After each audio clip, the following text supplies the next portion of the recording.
Welcome to Rune Soup, a podcast about magic, culture and the paranormal, coming to you from sunny West London. My name is Gordon and I shall be your host. Enjoy.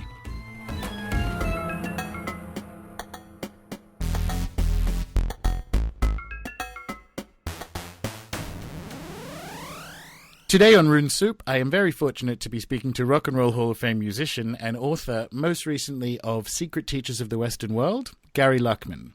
If this is your first encounter with the podcast, you can always find the show notes and a whole lot more at runesoup.com. But now, on with the discussion. Gary, thank you very much for your time. Gordon, thank you very much for inviting me. It's a brilliant book, I have to tell you. When we were corresponding, just for the benefit of the listeners, I downloaded it onto my Kindle for the flight back to Australia for Christmas. And yes, it made 25 hours go quite quickly. Wow! All right. Well, that's a good plug. I'll have to put that up. It made 25 hours go on quite Amazon. quickly. Sold.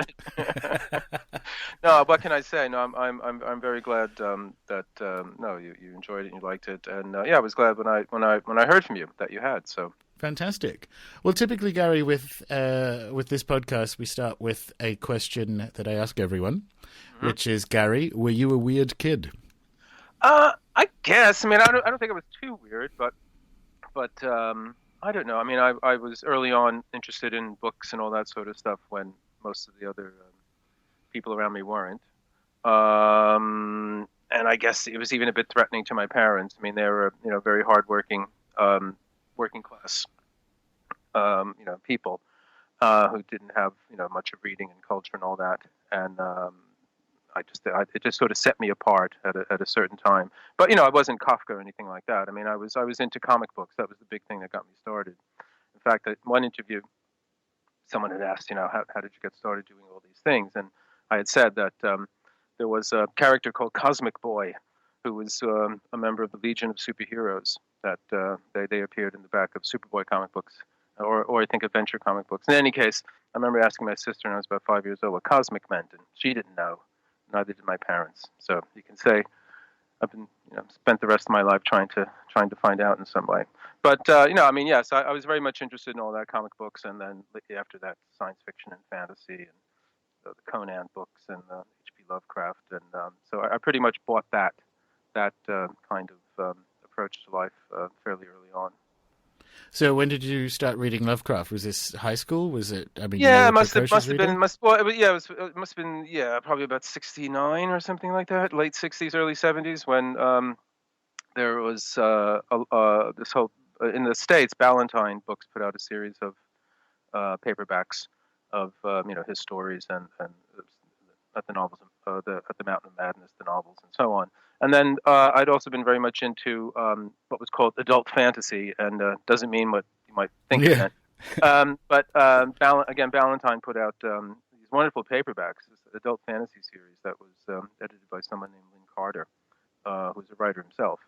And this was on the back of the Tolkien. I'm telling sort of cultural history now, but this is on the back of the Tolkien explosion that happened in the mid '60s on campuses. I mean, the Lord of the Rings had been out already for quite some time, and no one had really noticed it. And then it got pirated in the States by Ace Paperbacks, who were one of the great pulp paperback companies in the '60s.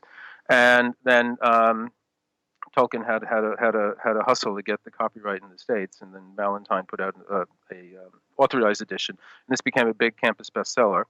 And on the back of that, they did this whole series, a revival of this kind of adult fantasy in the sense of high fantasy. So you have William Morris and Lord Dunsany, who has a great name, and Mervyn Peake and E.R. Edison, and so on. And then along with that was the more pulpy stuff that came from the Weird Tales pulp magazine from the 20s and 30s, of which Lovecraft was, the sort of one of the three musketeers. It was him, Robert E. Howard, who invented Conan, and this other fellow named Clark Ashton Smith, who isn't as well known, but he wrote very, very sort of jeweled, decadent kind of weird stories. In any case, it was all that sort of stuff I read. And then a little bit later on, I guess in later teens, I was introduced to Hermann Hesse.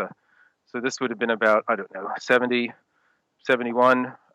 It's the tail end of the 60s, but all that is still happening, it's still in the air, and it's in the popular culture. And I got obsessed with all the Hermann Hesse novels. Hermann Hesse was a German novelist who died in 1961, but he was he didn't never really broke in the English language until this time. I mean, he was published in the 20s and throughout, but before he was rediscovered again in the early 60s or mid 60s, his books were out of print for a really long time. And actually, someone I'm writing a book about now, the British writer Colin Wilson, he was one of the first people to write about Hesse in his book called The Outsider that came out in 1956, and sort of was one of the people getting interested in going. In any case, this is all the stuff I was reading, and so I pretty much kind of bought that, along with superheroes and science fiction movies and horror films and all that kind of thing. So that was my end of the spectrum, growing up in basically working class New Jersey. I grew up in Bayonne, New Jersey. It's pretty much a suburb of Manhattan. It's just across the Hudson. It's the other Brooklyn in a way. It's the other side of the city. But yeah, that was the context I grew up in. So but it was also the tail end of the '60s and do your own thing and find your own way and don't conform. So I absorbed all of that as well. It was a very good time, I think, to be a teenager. Yeah, well, it must have had an impact. It's my understanding that when you moved to New York, it was with intentions of being a poet. Yeah, that was the first shot, and I wrote quite a bit of poetry. None of it survives. I've tracked it all down and burnt it. It was pretty bad. No, I'm just teasing. But no, well, I mean, that's how you can tell you're a real poet when you go, this must not see the light of day. No, I mean, what happened is it transformed into songwriting. But no, that was the first thing. I mean, at some point in high school, I got the notion of being a poet. And I wrote poetry then. I mean, actually, some of it got published in the high school magazine. And for I gave poetry readings a bit in this must have been about early 1973 at the sort of state college I went to for a year or so after that. But yeah, then I plunged into this squalid world of living on in the East Village and poverty and being a poet and suffering and going through all the kind of experiences that led up to finding my way into Blondie. And it was whilst in Blondie that you first encountered actual occult books that would have obviously piqued the interest of a kid who grew up reading Hesse and comic books and Tolkien and so on. Yeah.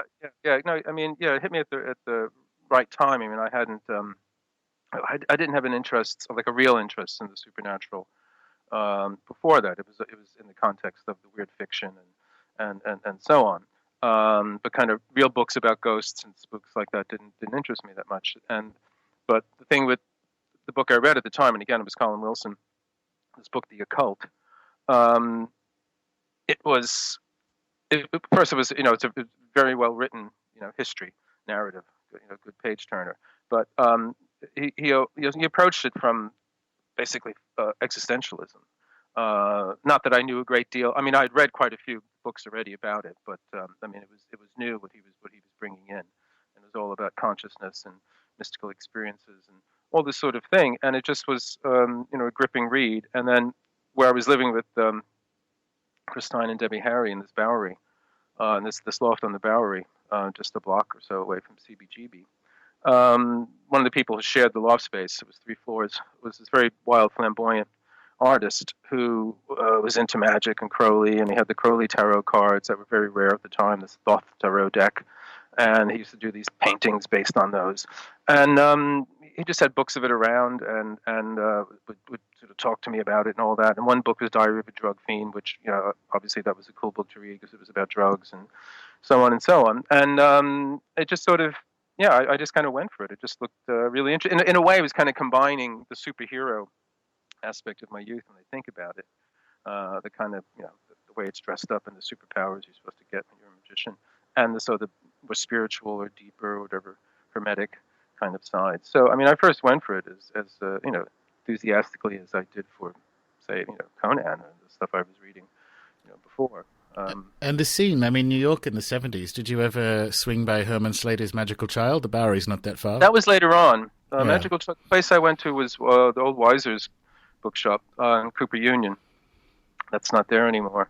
Well, neither's Magical Child. Yeah, exactly. Well, none of that stuff is. And there used to be a place uptown called Moe's, And then there was another place as well whose name escapes me now. But no, Weiser's was the place I discovered. But also at the time, there was a lot of stuff in the cutout bins in the bigger chains or the bigger bookshops. I mean, there wasn't really the big chains so much then. So places like Barnes and Noble and some of the other bookshops would have. There were a lot of cheap reprints of classic texts that I guess are out of copyright, and you could get them. But no, Weiser's was the place. There was lots of stuff there. A lot of the Crowley stuff that later on became very expensive was very available there, and inexpensive enough for someone like myself who didn't have a lot of money at the time. Just basically making a little bit of a living playing. So I could get them then. And yeah, but later on in the I guess about 1980 or so, 81, I remember going to Magical Child, which was, I guess, between 5th and 6th Ave. A book came out about by one of the people involved in some scene that was there. I think it was called Heart at the Center of the Fire. I can't remember his name right now. So yeah, I mean, there's all this kind of history coming out about stuff going on as well now too. It's having been interested in it for such a long time now, about 40 years. I'm starting to see, sort of. Historic, research being done about what was happening in New York in 1970 or something like that. So, yeah. I mean, was it around in a wider sense? I noticed, given the sort of recent Bowie stuff, you have a post on your blog that you were kind of known, or at least someone fingered you for knowing a bit about the occult at an event in the early 80s. Yeah. Well, I mean, it was there. It was stuff. It wasn't something that really informed the music happening on the scene then. It really wasn't that, but in the background, and certainly Bowie was, people know he was into it for a while in the mid '70s in L.A. In fact, I tell the same story that's told in other places about him in L.A. then, the early '70s, in my book Turn Off Your Mind. But because I was reading all this stuff, people knew I read it. And then people who knew me knew that I talked about it. But, I wasn't a practicing magician so much as doing lots of occult stuff. It was all mostly about consciousness and all that sort of thing. But you have to think of someone about 24 or 5 years old, rock musician, talking about this kind of stuff. And some of the ideas, fed into some of the songs I was writing at the time. But, so, I mean, at that story you're talking about, this was... a party I was invited to at Bowie's loft space somewhere in Midtown Manhattan, and in a lull in the conversation, somebody just mentioned that I read all this kind of stuff, and Bowie was interested in it. And then he made some remarks about, again, this writer Colin Wilson, and that I disagreed with. I was asked to leave his space. He had these two women bodyguards who were, if you remember the film Diamonds Are Forever, it was sort of like those. There were two in there, like Thumper and Bambi, and they kind of basically told me to get lost. No, it was. I'll share a link to the blog post in the show notes. It's very interesting. I think he was on his Bowie specific diet at that point in time, by the sounds of the comments he was making. Yes, yeah. Well, I'm not going to speak ill. But, Oh, of course no. He's we're big fans of him around here. Absolutely. So, I mean, for you, was it kind of, when it comes to the metaphysical and the occult, you're saying you weren't practicing in a full-blown occult, goetic, demon-summoning way, but were interested in the consciousness component. Okay. Was it like love at first sight, or is it something you were interested in and then decided to pick up in a serious research capacity later on? Well, I mean, I went for it enthusiastically, and very enthusiastically when I left New York in late summer of 1977. I moved to L.A. And while I was there, I lived there for a few years. Then I used to go to the occult bookshops. There's one called Gilbert's on Hollywood Boulevard that was famous, and there's a few others on that strip at that time. None of them exist now. And people like Kenneth Anger had gone to them as well, and Jimmy Page and Bowie as well. So people, as we know, these people were into this sort of thing, and these sorts of ideas influenced, rock music quite a bit. But at that point, I wound up joining a Crowley group, this group called the OTO that's still around. I mean, it's basically a religion.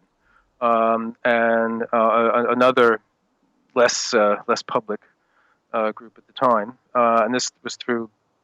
This is way before the internet. You know, these old things called bulletin boards, and this place Gilbert had one of them, and there was a notice up for this kind of thing. And I was read quite a bit of Crowley. I mean, I was basically into him at the time. I mean, I talk about this in my book New York Rocker, and also a biography I did of Crowley called Aleister Crowley, Magic, Rock and Roll, and the Wickedest Man in the World. And I tell the story in there as well. But no, I got deeply into it and was initiated and took part in a few ceremonies and so on and so on. And then there's this kind of DIY section in the back of Crowley's book, Magic, Theory and Practice, variety of different sort of exercises and reading lists and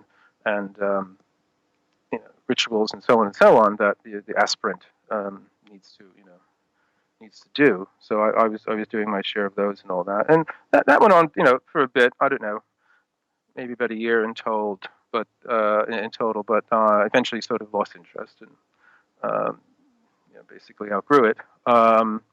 But by the time I was back living in New York, I wasn't.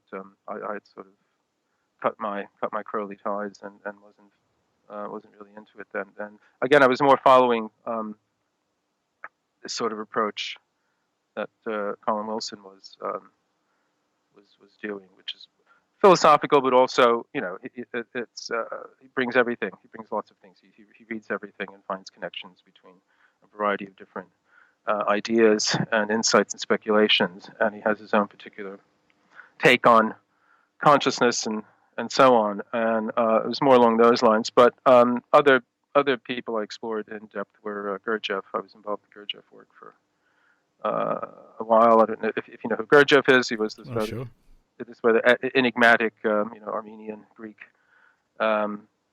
remarkable character, esoteric teacher, I guess you would call him. But he was, something incredible, and appeared in the early 20th century and developed this whole very rigorous, austere system of sort of psychological development, I guess. But then what I did by sort of the mid-'80s, I moved around quite a bit between New York and LA, but by the mid-'80s I was back in LA again, and I was doing a degree in philosophy because I didn't know what else to do with myself. I dropped out of music. After my own band, The No, I had for a couple years, we failed to get a record contract, and so I was tired of slugging it out. And then I did a stint as guitarist at Iggy Pop for two North American tours in 1981, and then I hung my Stratocaster on the wall, as it were, and didn't do much for a couple of years. And so how did you first meet Colin Wilson? Because I know not only are you writing, I mean, he was a remarkable man and wrote some remarkable stuff, but you knew him personally. Yes, I did. I met him quite some time ago in 1983. Sort of officially meeting. I actually first saw him and at a talk he gave at a bookshop here in London in 1981. Just by chance here, and I saw that he would be giving a talk at this place. So I went to it and went up and basically got to sign a book and all that. I was fanboy. But then 2 years later, in the summer of 1983, with a friend of mine, we went on this kind of mini search for the miraculous, in Europe and England, in places like Chartres and Glastonbury and Stonehenge. And part of my own journey, I guess at the time, was hitchhiking down from London down to Cornwall, this very far end of western end of England, where Wilson had lived since 1957. And he was very friendly, very hospitable, and I just came, stayed there. We talked, we drank. He liked drinking wine, and he tried to explain his ideas about consciousness were based on the ideas of a German philosopher named Edmund Husserl, who founded a school of phenomenology, which is not the easiest thing to talk about. No. But it's a particularly rigorous. Basically, it's a very rigorous examination of states of consciousness. We can put it that way in a very broad, simple sense. And Wilson's sort of oeuvre, his sort of body of work is based on this fundamental idea that consciousness is intentional. It's an activity rather than a passive kind of reflection of the world around us. We actually reach out and interpret and grab hold of the world, but this happens at an unconscious level, and so on and so on. And people like Sartre and Heidegger and Karl Jaspers and many other people came out of phenomenology, so it's not some crazy woo-woo stuff. It's pretty hardcore. But after that time, I started correspondence with him, and at one point when he came to Los Angeles to give some talks, he stayed with me, and other times I came to England again and visited him in Cornwall. And since I was been living in London since 1996, whenever he came up to London, we usually got together. I interviewed him a few times. And sadly he passed away a couple of years ago, around this time, at the beginning of December in 2013. He had been ill for some time. Yes, I mean, I've written about him before in some of my other books. A Secret History of Consciousness, I write about him, and I've written articles. And his people know my work and know his work, know that his ideas inform quite a bit of sort of. Quotes or perspectives of his are sort of scattered through the most recent book as well, which we'll certainly come on to. You said you moved to London in 1996. Why? Mm-hmm. Oh God, I guess short story is I needed change. Long story was a series of sort of ruptures led to it. I was married, the marriage fell apart, and I was also working at University of California, Los Angeles, as a science writer of all things. I should never got the job, but I was working there, and I had wanted to write for quite some time, going back, I sort of wrote poetry and all that. So, but over the years, I hadn't been able to write anything. I mean, I was a musician, and then, in any case, it took some time. But by the early 90s, I started to have some articles published in there's a magazine called Gnosis that's sadly not around anymore. Another one, Quest and Revision. Quite a few different sort of magazines that were publishing either things about the esoteric or sort of things about consciousness, or kind of the combination between the two, and so on and so on. But I still hadn't, really become a writer yet in that sort of total sense. But just through really by chance, I got this job as a science writer. I basically what happened is my wife at the time sort of suggested that I answer the ad, and I thought I'm never going to get this job, but it'll make her feel like at least I'm looking for work or something. So and what had happened is I had reviewed a few science books and books about quantum physics, pop books, that kind of thing, or chaos theory, for a few different magazines, and so I sent them some examples of my work, and I thought I'll never get this. I don't have a science background and all that. But what they wanted was somebody who could write clearly, basically. So I got the job. So in one sense, it was great. I was, I had my own office and parking space and secretary, and it was a well-paying job and all that. And I wasn't working at McDonald's and so on. But no, what I really wanted to do was write in the way I'm doing it now, and that wasn't happening. So I guess a profound unhappiness came over me, and somehow arranged things, in order for me to get out of the world I was in then.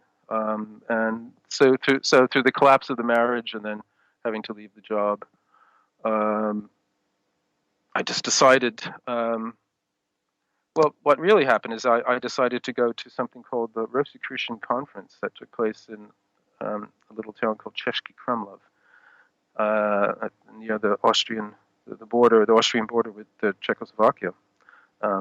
And the magazine I wrote for Gnosis was sponsoring this, along with a place called the Open Center in New York. And so I went along to that, and at that I met some people from here, from London. and we got on.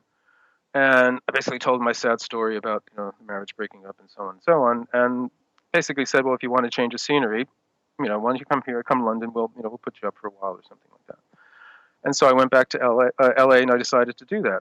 And so I basically sold everything I could sell and gave away everything I couldn't sell, and anything else I wanted to keep I put in storage. And I just basically came at the beginning of this time, actually. Yeah, well, I was going to say just around now. It's 20 years. 20 years. I was going to say it's obviously stuck. Yeah. Yes. Yeah. Oh, no. I mean, London's been fantastic for me. I mean, England's been very, very nice to me. So I have nothing to complain about. I've done very well here, and had a second life and all that sort of thing. So and people say, or did say, life begins at 40, and the kind of life I've always wanted to have actually did. So no, it's been very good. Nice one. So in that post 1996 is when you started to write the sort of books you wanted to write. My two favorite, well, frankly, the one that I just read is that and Quest for Hermes Trismegistus. Oh. It's that one in particular. I give Quest to people or make them buy it when they ask. Yeah, when they ask like, oh, so this Hermetic stuff or what have you, and I'm like, no, just. Here, this will give you the context, and it's funny enough. I haven't obviously read all of them. You've written quite a few books. Funnily enough, I kind of think the most recent one is a companion. It almost picks up the other half, the less hermetic part of the story of the Western esoteric tradition through time, and they're quite good as, in my head anyway, they're quite good as companions. Oh yeah. Well, it's a big story, and this one I've tried to give an overview, and even though there is, obviously I do talk about the Hermetic in Secret Teachers of the Western World, but no, you're right. I was glad to have an opportunity to write about some of the other aspects, streams, and forms of it. But the books are connected, both by the subject matter and also, the sort of ideas about consciousness, or the philosophy, or the kind of background phenomenology of consciousness, let's say. Not to get too abstract about it, but I mean, yeah. and just as they are with this earlier book, Secret History of Consciousness. But yeah, I mean, I love the historical aspect of it as well, and the idea that, what can I say? One virtue of doing this, it basically means doing a lot of reading, and is that I'm able to see it without the kind of what I call the X factor effect, with the X-Files effect, this kind of aura of it being sort of titillating. And you actually see, no, this was something that was really a part of our whole Western background in the history, consciousness, who we are. It's only relatively recently that it's been considered very wacky and reprehensible. And again, I'm not saying that in order to sort of promote it and say let's all be occultists. You just sort of recognize, well, if that's the case, there must be something going on. Well, and I think at the beginning of this book you zero in on when that kind of PR job was done to it, because I agree completely, and as a result we've sort of been reeling. You use X-Files, we can say conspiratainment views of history, where these connections are there because that was the reality, like people thought that way. But what I think, for instance, you give very sympathetic treatment, and rightly so, to essentially what happened to these ideas after Bruno was burned. Mm-hmm. These ideas, for political reasons, had to go quiet, but they still sort of had a mission that, as a result, we've ended up with, as you point out, the education system and the Royal Society and so on, rather than these kind of shadowy Freemasons plotting something over time. I think it's the science. I think you should have got that science writer job, because it is definitely a very clear description of ideas moving through time. And exactly. Yeah. No. I think you're right. I mean, I think that's the thing. It's in a way, it's kind of like how it used to be writing about sex. If you wanted to somehow write about sex in some objective way, you always had the nudge, kind of wink, kind of effect around it. But as you just said, yes, whatever you want to call this, the Hermetic tradition, the esoteric, the occult, it has an effect on us. It's been an influence, but not as you just said, not necessarily through this kind of, evil cabal of manipulators in the background, but just as being part of the zeitgeist, being part of the body of ideas that's informing the intelligences of the people that are creating the world around us. And I think that's an important thing to draw out of it. And I think it can seem dry to people that are really, I'm what do you want to say? I want to go learn to be Harry Potter or something like that. Or people who want it to really be Freemasons and Jewish bankers going back to Samaria and what have you. I mean, they can. If you're listening, I'm not going to stop them. It's out there. Exactly. That's not really what I'm doing. But I talk about that. But no, I mean, if you want to do that, you can. But I think this is let's talk about this in this other context. Yeah. What fascinated me, and it's another thing that we sort of took into the wee hours, occultist friends of mine, is the significance of Alexandria on essentially, it was the city that built the West's head in many ways, just from having the first translation of the Old Testament into Greek to the emergence there of Gnosticism and a kind of version of Neoplatonism and, of course, Hermetic thinking as well. And I think that's that's worth the price of admission alone for people who are interested in this sort of world to kind of really zero in on how these interconnect, how they're separate, where they came from, and sort of why they had a diaspora afterwards. But I mean, do you agree with the assessment that of Alexandria in that sense? Oh, I mean, yes. I mean, it's pivotal.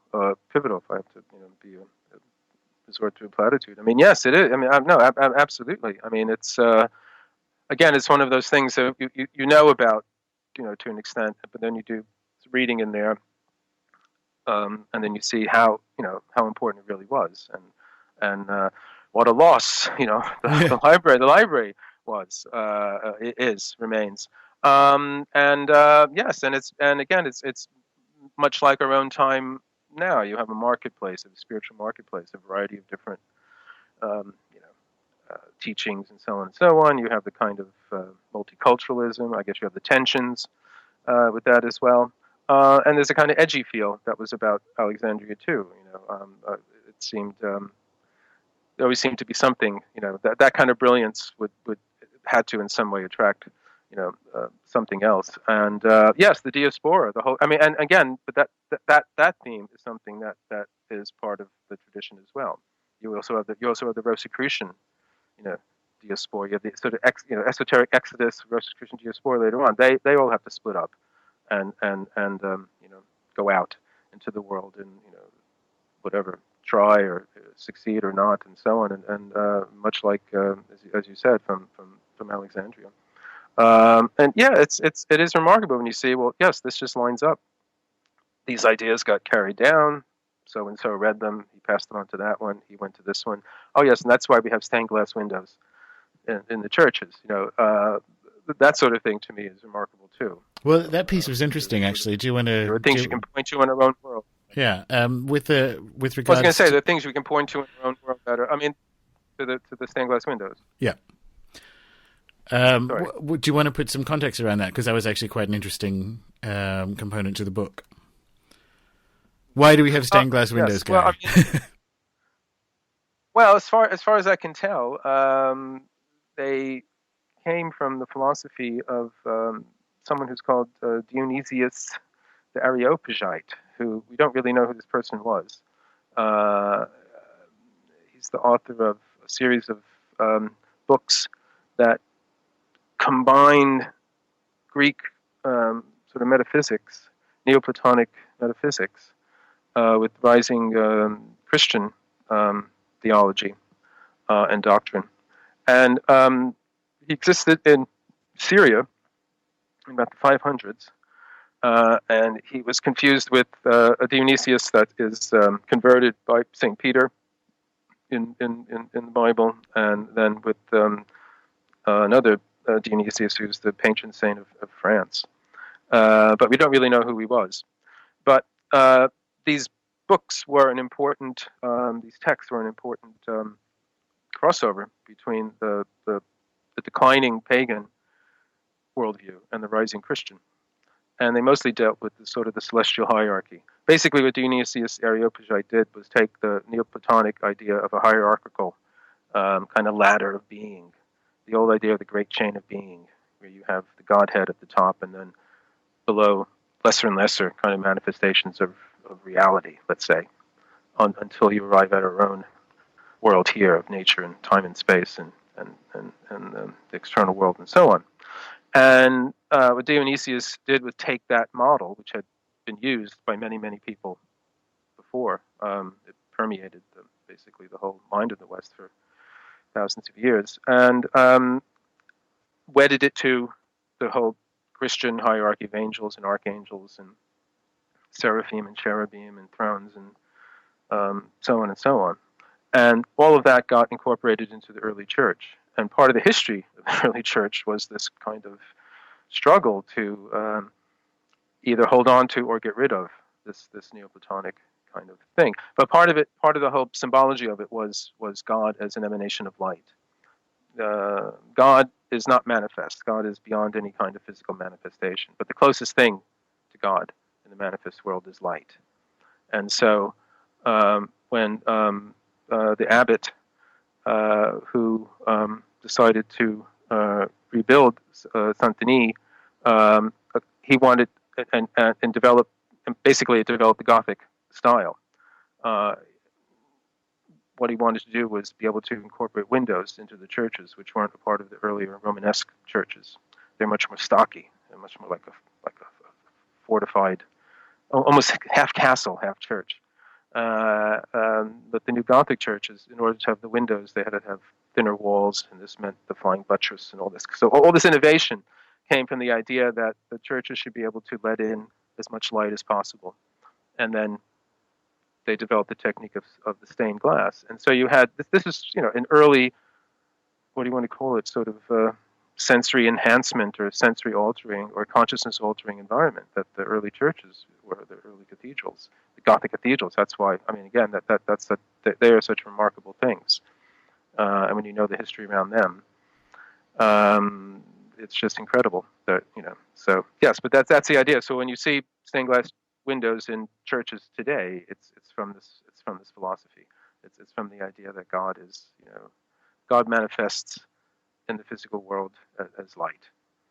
So it really quite struck me, because the other thing is there's a whiff of Hermeticism about the idea, because it is, in that interpretation, a cathedral is a model of the world, or the universe. Oh, yes. So you kind of have what interested me, the way you described Pseudo Dionysus's kind of porting over of the spirit world, effectively a pre-Christian spirit world, which by that time had got fairly Baroque in its connections up and down. But if you sort of break that down or look further backwards in time, it's they'd spent, especially in Alexandria, you see it in the Gnostic texts as well, a good couple of 100 years counting angels on pinheads. Oh, yes. And he ported over a very Baroque version of what is fundamentally the spirit world. And I found that really interesting, so that you can kind of picture these Gothic cathedrals as models of a universe that predate Christianity, and it's kind of fun to think about them in such a way. Oh yeah, exactly. And again, they incorporated sacred geometry and all of that, so you get a variety of structures and forms and shapes and ornament and decorations that were all informed by the idea that God is geometry as well, which is Platonic. Yeah. And again, this is something that most people don't know about the Church or Christianity, that there was this struggle for quite some time to try. And at one point, around the Renaissance, Hermes Trismegistus had a good chance of being at least being seen as a acceptable fellow traveler. And so again, this other tradition, this rejected tradition, has had a very important part. It has, just on the sacred geometry piece as well. Do you think the actual Egyptian components of Hermeticism have been underemphasized, given that we've kind of gone round the houses over the last 2,000 years about how we saw it as initially wholly Egyptian and antediluvian, which turned out to be incorrect, to the kind of hit job that was performed on it, which you go into in detail in this book and in Quest, which, again, worth the price of entry. Do you think now that we're still underemphasizing it, because it kind of had this hit job, which is, well, it's not Egyptian, it's post-Plato, and it's essentially a PR to get people into the Christian church. Now, that bit's incorrect as well. But I get the feeling, because the sacred geometry piece and the fact that a macrocosm-microcosm is flat out a continuation of the pyramid building projects you see with the step pyramid at Saqqara. It is a map of the universe on the ground, and that so essentially Ficino in Florence with his what did you call it? It was like hermetic therapy for rich people.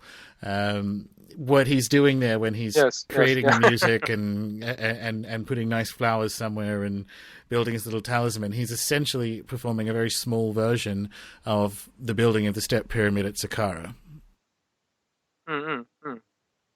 Yes. No, I think you're absolutely right. It's creating, sort of the universe around you, basically, and embodying as much of it, or those elements of it that, at least in Ficino's sense with the therapy, that are needed at the time. But no, certainly, I think the first question, though, well, yeah, you mentioned the sort of two kind of traditional, let's say, or views about Hermes. First he was considered this real character, then this was all seen to be kind of a pious fraud. But as I say in Quest, it seems that there is at least a school of researchers or scholars who feel that we'll actually know we've underemphasized the Egyptian side of it. Not that it actually was written, further back than we know, but that the people writing it were informed, by these kinds of ideas. So it seems to me the Egyptian elements are more than window dressing, which was kind of it just otherwise, I guess, over the couple of centuries in Alexandria, it just would have been absorbed into the sort of Neoplatonism. But there's some very specific DNA which kept it separate, and it seems to me that Oh, no, sorry, go ahead. No, that was it. That's where I'm going to end up. I was just going to say, I mentioned, I think in both books, the work of Jeremy Nadler, who has written about the links between Egypt and Plato, and also a kind of, what he calls a kind of Egyptian shamanism, because he sees a lot of similarities in the Egyptian theology and the sort of thing that's written about in the Egyptian Book of the Dead and shamanistic ideas. Yes, in both books I talk about his work. So he's basically saying that as tradition has had it, that Plato did go to school in Egypt in one way or another, and his ideas were informed by these sort of Egyptian motifs of leaving the body and the body as a tomb and so on and so on. So I think, I don't know what you want to call it. There's probably there isn't the kind of historical connection, but there's sort of the ahistorical continuity that I mentioned in the book. There's academic esotericist Arthur Versluis. I'm forgetting exactly what he is professor of in Michigan, but he has this notion. He talks about something ahistorical continuity in the sense that we don't have to find a real physical historical connection between these groups when it's clear that their ideas are one doesn't need that kind of real linear transmission for the ideas to appear in different groups at different times. And certainly not if they have, which I believe they do, and I think you do as well, some sort of inherent reality or truth behind them, because you would expect that to happen. Exactly. Absolutely. I was talking about the same thing, so yeah, absolutely. The Egyptian bit, I mean, I'm a big fan of Dr. Nadler's stuff. Some of his research is in my upcoming book because it's about pre-Egyptian astrotheology. But it seems to me the challenge, I think, at the moment for returning the kind of Egyptian, it's not like, I mean, neither of us is saying that Hermeticism is wholly Egyptian at all. I think rather that the barrier to recognizing which components of it are Egyptian lies in our sort of persistent failure to understand how sophisticated and how old Egyptian astrotheology is. Because there's so much planetary magic in like the Asclepius and so on, we assume that it's an input into Egypt because that sort of planetary astrology arrived historically very late in Egypt's journey. But I mean, the pyramid, the Old Kingdom building projects are essentially star maps. They're sort of building a kind of view of heaven on Earth, and having Egypt as this like terrestrial version of heaven, which is an idea, a repeated refrain that you get in the Hermetics. And it seems to me that there's a lot of politics around being open to that idea, and I think that's the thing that's kind of holding back the sort of repositioning of which components, or just how Egyptian Hermes Trismegistus actually is. Yes, well, yeah, but I guess the thing is also, there's so much that we don't have available to us. I mean, we don't even know who these people were, who were writing them. So, but again, I think in terms of the ideas, I think in terms of the sorts of things that are being aimed at and explored, it certainly seems like it has those kind of roots there. And what do you think it says about Hermeticism's relationship to the other movements kicking around, that the eighth reveals the ninth was found in the Nag Hammadi texts? Well, one assumes they knew of each other, or people were involved in both sorts of things. So yes, in the Gnostic Nag Hammadi text, a few Hermetic texts were discovered, and there are some Hermetic texts that seem closer to sort of Gnostic texts as well. But this kind of bleed over, I think, that happens, especially in a place like Alexandria, where there are all these different sort of philosophies and worldviews bumping up against each other. And as we know, Alexandria was a place where a great deal of syncretism was happening. People were putting it together, mashing it up as we do today, I guess, in some way. Again, I think that's a similarity with their own time. So I'm not surprised. What does surprise me is that while Plotinus, who was around at this time as well, does mention the Gnostics, he doesn't mention the Hermetists at all. As far as I know, I don't know who mentions them around this time. I mean, I'm sure some people must, but you do get kind of reports in different camps of these other people. I think Gershom Scholem talks about that a bit in his book on Jewish mysticism, because he's talking about how a lot of the Kabbalah is rooted in Gnosticism and so on. But these Hermetists really are these kind of mystery men, and it is very strange that they are responsible for this flowering of so much of Western culture, and nobody knows who they are. Well, let's pull on that thread, because these two are definitely related.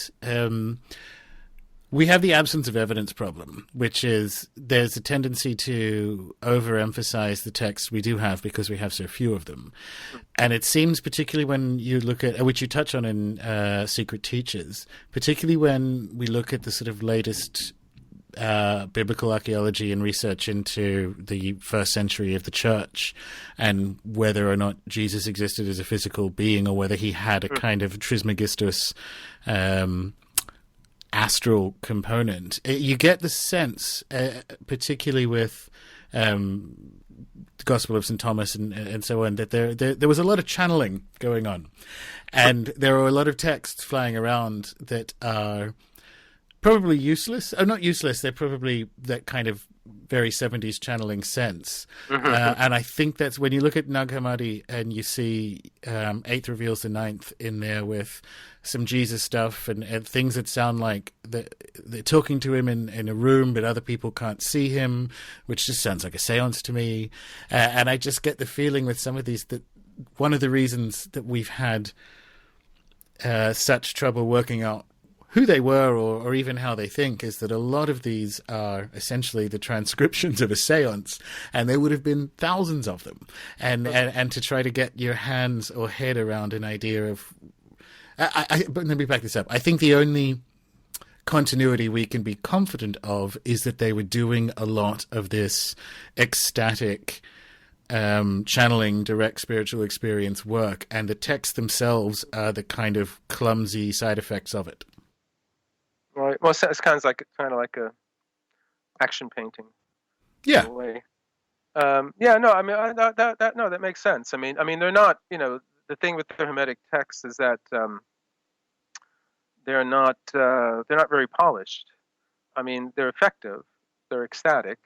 Well, I mean, they're more like, in a way, beat poetry, let's say, or not necessarily stream of consciousness, but they're much more on this kind of ecstatic kind of mode of communication. They're not dialogues like Plato's dialogues or something. They're not anything that's discursive or persuasive. They're sort of motivational in charge. And as you say, that's mostly what seems to be these people were interested in was gnosis, was inducing this state, which, as we know, the Gnostics were doing as well. And I would think other people, others at the time, Philo of Alexandria, and so on, Plotinus, not through this kind of ecstatic, let's say Dionysian kind of way, but through a more cerebral kind of way. But still, I think the target was much the same. This kind of, I don't know what you want to call it. I talk about cosmic consciousness in the books because this is what it was called later on in the early 20th century. Yeah, no, I know what you mean. I mean, that could be the case. It could be that many other texts like this, were not just didn't make it, or they're lying around somewhere, or they're in a jar, like the Nag Hammadi ones were. Yeah, I mean the Gnostic Gospels. I mean, that could be the case, Yeah, the Gnostic Gospels are like coming into a movie halfway through. The Platonic dialogues you reference are a good example of what they are not like. In these cases, you have it's like how a screenplay or a stage play is necessarily incomplete until the play is actually performed, like it's a component. And you get that. I mean, some of them aren't. I mean, we're talking about a reasonable amount of text. Thunder Perfect Mind is, you could put that in a book, but other ones are just, and then Mary said this, and then Thomas said this, and then Jesus told them this, and it's fascinating to you kind of have to look askance at the sort of whole corpus, or squint at them, to try to get, almost paradoxically, a clearer view of what was going on, and I find that very enigmatic about Alexandria in general. Mm-hmm. Well, I think with the Gnostics, we know there are many different groups too, and I mean, we use this generic term, but there was a great deal of difference between them. It seems because there's less Hermetic texts that there's a more cohesive kind of sense of who they were and what they were about. Strikes me, but that, again, it may be because other texts aren't available to us. But I think the kind of ecstatic states that the Hermetists were aiming at, or were also, they reveal the kind of terrain that the Neoplatonists, I think, were trying to map as well. But they were doing it, they were actually, they're more philosophers. They're making more of an argument. Although by the end, by Iamblichus, he's back to doing rituals and magic and trying to induce these ecstatic states as well. And I mean, he's a complete turn away from Plotinus's cerebral philosophical approach. You kind of think your way to the absolute. He's basically saying we can't do that. We have to make these strange symbols and gestures and all that, which somehow in themselves are emblematic of this ecstatic worldview, or the gods we want to contact. Basically, I mean, he's bringing down the gods. He's doing much the same thing you were talking about earlier about with the Egyptians and all that. He's like we have to return or no, make contact with or draw down or, model ourselves on. Yeah, that's Greece versus Egypt in the Western tradition. Those two right there. Think your way there. Ritual magic your way there.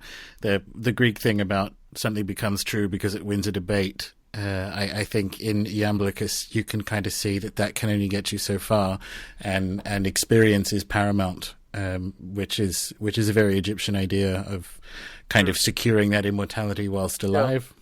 Well, I think again, now that you say it, it's an interesting thing because, as Francis Yates said, that the hermit and others as well, the Hermetists seem to have cut through the kind of deadlock that the early, say, Platonic kind of dialect had reached.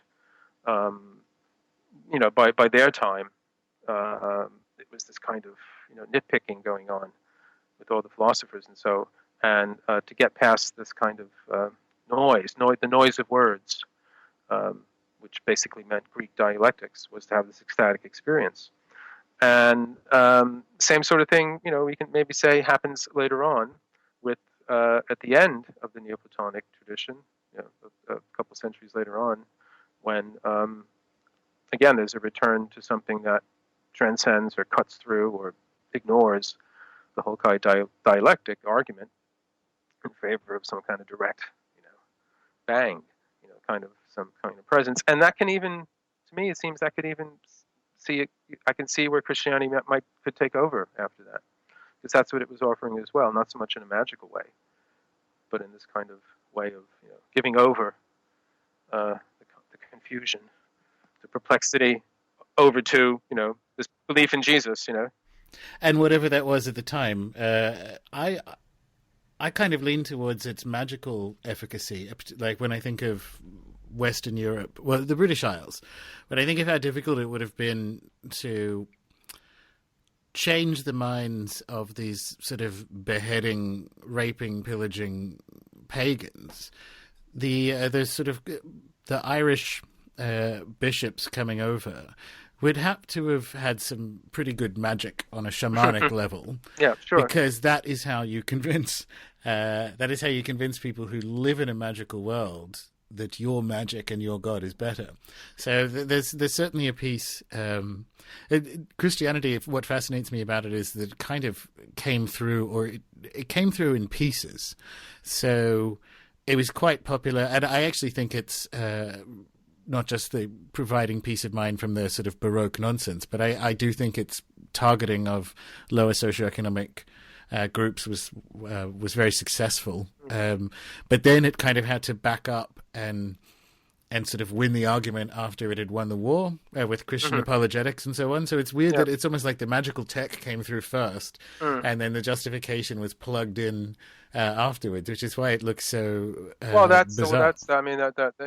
That's what happens. You get these Christian philosophers who realize they still have to hold their own against the Greek dialecticians, because that's at least until I guess 400 or 500. Yeah, and then it's game over. Let's jump to the other end of the. I just want to say I don't want to say that I'm doubting the efficacy of magic. I think it can work. However, in the easiest way we can understand that now for the sake of brevity. But yes, it isn't just mumbo jumbo, and there's something to do with it. But perhaps because we have these two cerebral hemispheres which seem to look at the world very differently. It's as you say, one is always catching up after the other in a certain way. Well, actually, let's talk about you. That's a repeated kind of like metaphor or refrain for interrogating this very long historical journey. The kind of left and right brain thing. Do you want to sort of give an overview of that thesis?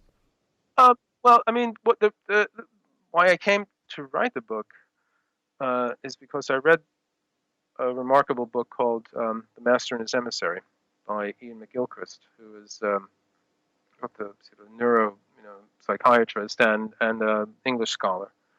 And what it does is reboot the whole left and right brain dialogue, which had sort of fizzled out a while earlier because it had taken over by sort of pop psychology and New Age stuff and all that, and also because the hard research being done on the brains came to the conclusion actually both sides do the same thing. And McGilchrist says, yes, you're right, they both do the same thing, but there is a difference because it's not what they do, it's how they do it. And they do the things very differently.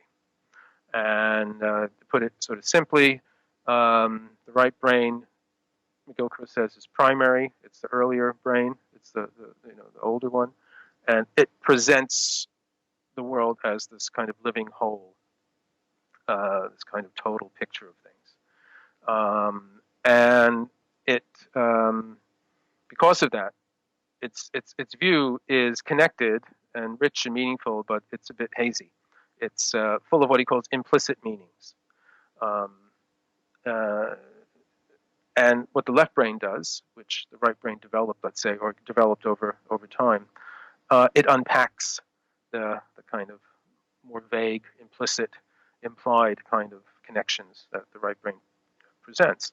And it basically analyzes things. It breaks things down into bits and pieces that it can kind of put together and order and so on. And so sort of the left brain is an invaluable tool for dealing with the world, for attacking reality, let's say. And the right brain presents reality as a whole.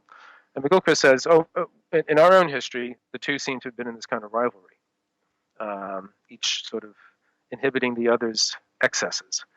And they more or less have a working kind of relationship, but periodically the left seems to sort of take over and gain a dominancy. And McGilchrist charts a few times in history when that's happened. And he said most recently it's happened in our own time since the Industrial Revolution. But he says, but I was going to say, it seems to have stayed in place. And what has happened is this other kind of awareness, this other kind of mode of interacting with the world has been kind of marginalized and increasingly disenfranchised. And what I want to say is that the kind of consciousness that's associated with this right brain mode is very much like the kind that informs the esoteric tradition. And what happened in the early 1600s, the rise of science, which is the most successful form of left brain consciousness, let's say, to speak simply, it did the smear campaign against this rival mode of consciousness. And so the reason why the whole Hermetic tradition has been rejected is because of this coup d'etat on the part of the left. It was funny when I started reading the book. I'm like, where is he going with this? Because I came to I have low opinions of any kind of consciousness model that even tries to plug in different parts of consciousness to the brain. And I kept reading through and going, and the bit where it won me over, and I'll tell you why, but I'll tell you the first bit first, is where you say that the left brain is actually a project of the right brain. Yes. Because funnily enough, I can interpret that in more flowery language, because I would agree completely, and there is something dysfunctional about that project, and it curiously mirrors a kind of like Gnostic creation tale with Yaldabaoth forgetting that he didn't create the world, because the project has gone rogue, and it's forgotten where it came from and thinks it's the only thing that exists. Which we're busily reproducing in terms of AI and the Matrix and so forth in our very, very Gnostic time. But that's what struck me too, because when I was reading McGilchrist's book, I said, well, isn't this what that is? And also Blake says the same thing in his epic poems and so on. And I just started seeing all kind of resonances of that. And even saying in the book, I mean, this is either some banal platitude or this kind of, thing that's just staring you in the face. Yeah, and it works. Either it's true or it is a useful metaphor for something that is true. And that's kind of where I went with it. I'm like, even if the neuroscience turns out to... And the reality is it's day one for neuroscience, let's be fair to them. I mean, but I mean, you're absolutely right. I mean, at the end of the book, I say, I think, even if it everything said about the left or right brain turns out to be wrong. These two modes of consciousness, however you want to call it, these two ways of interacting with the world still are, us. They're still part of us. And to put it in simple terms, I think we have this one mode where we're dealing with the world, and the other when we're appreciating it or enjoying it. Put it that way. One is attack, and one's very receptive. And we developed the one out of evolutionary necessity. It's enabled us to survive on the planet, but it works too well. It works too well. In terms of what we need to do, it's to somehow curb it back a bit, or enhance, bring more attention to the values and meanings and perceptions that come from the other side. Yeah, it's to achieve balance, which, funnily enough, is a Hermetic idea where you're explicitly instructed to go and observe the stars, and basically they're saying in third century ease, do science. Science as a way to understand God. Exactly, and that's the other thing too. I think, as I tried to point out, as you pointed out earlier about the Royal Society and the whole idea of universal education, these came out of the Hermetic tradition. The aspects of the Hermetic tradition are exactly that, are exactly attempts to fuse these two different kinds of modes of consciousness, two different ways of perceiving the world, two different kinds of knowledge, gnosis and episteme, together. And that's what it's about, and that's what I found fascinating about it.